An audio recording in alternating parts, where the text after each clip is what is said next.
Hello friends, இன்றைக்கி நம்ம சேனலில் பார்த்தீங்கன்னு வச்சுங்களேன், சந்திரன் நீச்சம் அடைஞ்சிட்டாரு. அதனால் குறிப்பிட்ட ராசிக்காரங்களுக்கு பாதிப்பு அதிகரிக்கும்.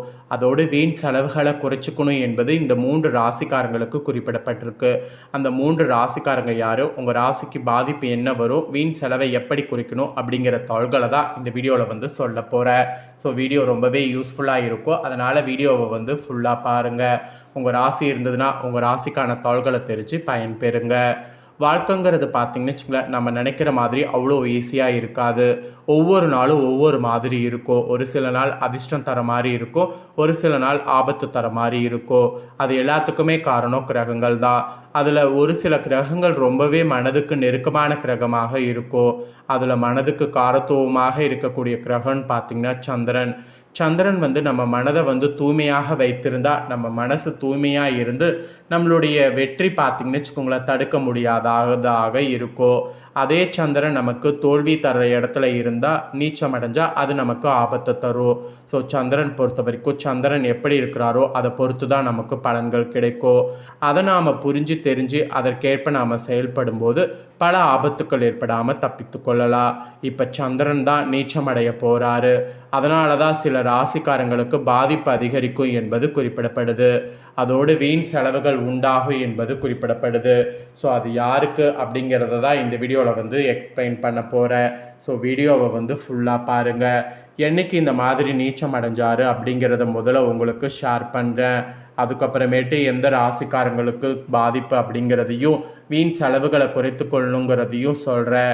ஸோ எல்லாமே இந்த வீடியோவை பார்த்திங்கன்னா தெரிஞ்சு கொள்ளலாம். அதனால் வீடியோவை ஃபுல்லாக பாருங்கள். அப்போ தான் நான் என்ன சொல்ல வரேன் அப்படிங்கிறத முழுமையாக இந்த வீடியோவில் தெரிஞ்சு பயன்பெற முடியும். சரி வாங்க முழுமையாக என்னங்கிறத பார்க்கலாம். இந்த பரபவ வருடத்தில் சித்திரை மாதம் 21ஆம் தேதி மே 4, 2026 அன்னைக்கு திங்கட்கிழமை விருச்சக ராசியில் அனுசம் மற்றும் கேட்டை நட்சத்திரத்தில் சஞ்சரித்திருக்கக்கூடிய சந்திரன் ரொம்பவே சிறப்பான முறையில் மாறியிருக்கிறாரு. இது சித்தயோகம் பொருந்திய நன்னாள். இந்த நாளில் தான் சந்திரன் நீசமும் அடையக்கூடியதாக அமைந்திருக்கு. அப்போ இந்த நாள் சித்தயோகமும் பொருந்திருக்கு, நீச்சமும் அடைந்திருக்கு. ஸோ இந்த ஒரு நாளில் இந்த விஷயம் நடந்திருக்கு. சூரியன் கிருத்திகை நட்சத்திரத்தில் பிரவேசிப்பதால் சுட்டெரிக்கக்கூடிய கத்திரி வெயில் எனப்படக்கூடிய அக்னி நட்சத்திரமும் அதி தீவிரமாக இந்த நாளில் தொடங்கிருச்சு. அது மட்டுமின்றி கள்ளழகர் வைகை ஆற்றில் இறங்கக்கூடிய சிறப்பு வாய்ந்த ஆன்மீக திருநாளும் இந்த நாளில் தான் இருந்தது. இந்த கிரக நிலைகள் படி மேசம் மற்றும் ரிஷப ராசியில் உள்ள கார்த்திகை நட்சத்திரக்காரர்களுக்கு சந்திராஷ்டமும் இருக்குது.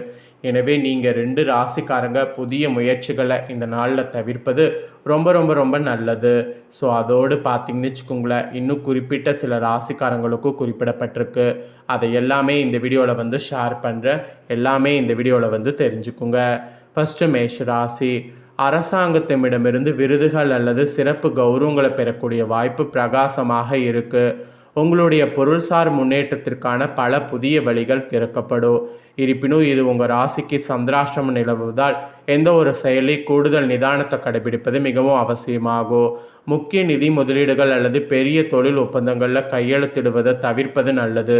குடும்பத்தில் நடைபெறக்கூடிய சுப நிகழ்ச்சிகளில் பங்கேற்கக்கூடிய வாய்ப்புகள் உண்டு. எதிலுமே அவசர முடிவுகளை எடுக்காமல் அமைதியாக செயல்படுங்க. அப்போ தான் உங்களுடைய ராசிக்கு நல்லது, இல்லைனா ஆபத்து தான். 2வது எந்த ராசிக்கு சொல்லப்பட்டிருக்குன்னா ரிஷபராசி. ரிஷபராசியை பொறுத்த வரைக்கும் நீங்கள் உங்கள் முழு கவனமும் இதுவரை இருந்து வந்த கஷ்டங்களை சரி செய்வதிலையும் புதிய திட்டங்கள் செயல்படுத்துவதிலையும் இருக்கணும். மன அமைதிக்காக அருகில் உள்ள ஆன்மீக தலங்களுக்கு சென்று வருவது சிறப்பான பலன்களை தரும். நீண்ட நாட்களாக இழுப்பறியில் இருந்த சட்ட ரீதியான வழக்குகளில் உங்களுக்கு சாதகமான தீர்ப்புகள் வர வாய்ப்பு இருக்குது. இடமாற்ற தொடர்பான உங்கள் எண்ணங்கள் ஈடேறும். பணியிடத்தில் சக ஊழியர்கள் உங்களுக்கு முழுமையாக ஆதரவளிப்பாங்க. மாலை நேரங்களில் சில சவால்கள் வந்தாலும் உங்கள் தைரியம் அதிகரிக்கும். ஸோ கவலைப்பட வேண்டாம். நெக்ஸ்ட்டு எந்த ராசிக்கு சொல்லப்பட்டிருக்கு அப்படின்னு பார்த்தீங்கன்னா மிதுனம் ராசி. மிதுனம் ராசிக்காரங்களுக்கு உங்களுக்கு மிகவும் ஆக்கப்பூர்வமான மற்றும் சுறுசுறுப்பான நாளாக அமையும். படைப்பு அல்லது கலைத்துறை சார்ந்த பணிகளில் நீங்கள் அதிக ஆர்வம் காட்டுவீங்க. நீங்கள் மிகவும் விரும்பி செய்ய நினைத்த ஒரு வேலையை தொடங்குவதற்கான சிறப்பான வாய்ப்பு இனி கிடைக்கும். ஓய்வின்றி உழைத்த உங்களுக்கு இனி மனதிற்கு உடலுக்கு சற்று ஓய்வு கிடைக்கும். தொழில் ரீதியான புதிய திட்டங்கள் மனதில் தோன்றும். உங்களுடைய மேலதிகாரிகள் முழுமையான ஆதரவு உங்களுக்கு கிடைக்கும். சுக்கிரனுடைய வலுவான நிலை காரணமாக நிதிநிலையில் நல்லதொரு மாற்றமும் ஏற்படும், முன்னேற்றமும் ஏற்படும். உங்கள் ராசிக்கு இந்த மாதிரியான பலன்கள் கிடைக்கும் என்பது குறிப்பிடப்பட்டிருக்குங்க. நெக்ஸ்ட்டு கடகராசிக்கு சொல்லப்பட்டிருக்கு. கடகராசி அன்பர்களுக்கு இந்த டைம் உற்சாகம் நிறைந்த ஆக்கப்பூர்வமாக இருக்கும். எந்த ஒரு பணியை நீங்கள் கையில் எடுத்தாலும் அதனை முழு அர்ப்பணிப்போடு நேர்த்தியோடு செய்து முடிப்பீங்க. இதற்கு முன்பாக முடிக்கப்படாமல் நிலுவையில் இருந்த அனைத்து வேலைகளும் இனி வெற்றிகரமாக நிறைவடையும். அலுவலகத்தில் உங்கள் புதிய யோசனைகள் சிறப்பான வரவேற்பு கிடைக்கும். முக்கிய கூட்டங்களில் கலந்து கொள்வீங்க. அதோடு குடும்பத்தோடு சுப நிகழ்ச்சிகள் அல்லது திருமண விழாக்களில் கலந்து கொள்ளக்கூடிய வாய்ப்பும் அமையும். அதையும் நீங்கள் பயன்படுத்திக்கிறது நல்லது. நெக்ஸ்ட்டு சிம்ம ராசிக்கு சொல்லப்பட்டிருக்கு. சிம்ம ராசிக்கு உங்களுக்கு கொஞ்சம் பரபரப்பாகவும் வேலைபளு நிறைந்ததாகவும் காணப்படும். அதோடு ஆன்மீக விஷயங்களுக்கு சிறிது நேரம் ஒதுக்குவது மனதிற்கு பெரிய நிம்மதியை தரும். பணியிடத்தில் சில உயர் அதிகாரிகள் உங்கள் வேலைகளில் சிறு சிறு குறுக்கீடுகளை செய்ய முயற்சிக்கலாம். எனவே பொறுமையை கையாளணும்.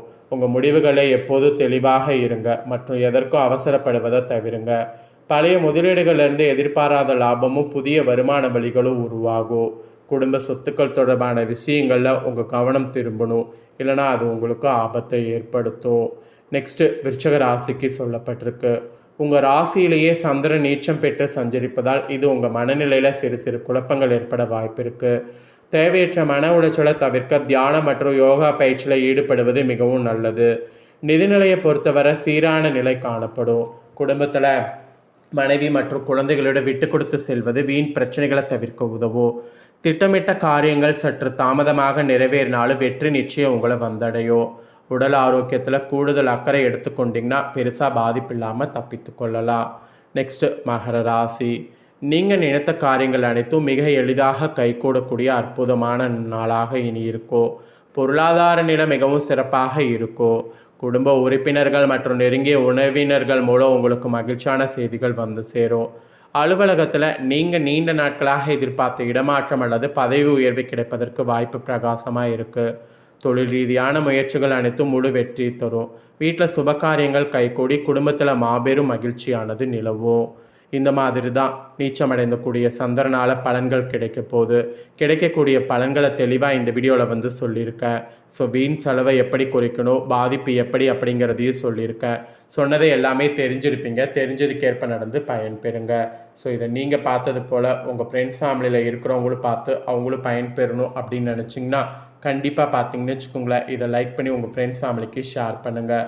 உங்கள் ஃப்ரெண்ட்ஸ் ஃபேமிலியில் இருக்கிறவங்களும் பார்க்கட்டும், அவங்களும் இந்த தாள்களை தெரிஞ்சு இதற்கேற்ப நடந்து பலன் பெறட்டும். இதே போல் புதிய தாள்களை தெரிந்து கொள்ள சேனலை சப்ஸ்கிரைப் பண்ணுங்கள். நெக்ஸ்ட்டு வேறொரு வீடியோவில் உங்களை சந்திக்கிறேன். சப்ஸ்கிரைப் பண்ணி பெல் பண்ண ப்ரெஸ் பண்ணுங்கள். அப்போ தான் நான் போடுற வீடியோ உடனுக்குடனே பார்த்து பயன்பெற முடியும்.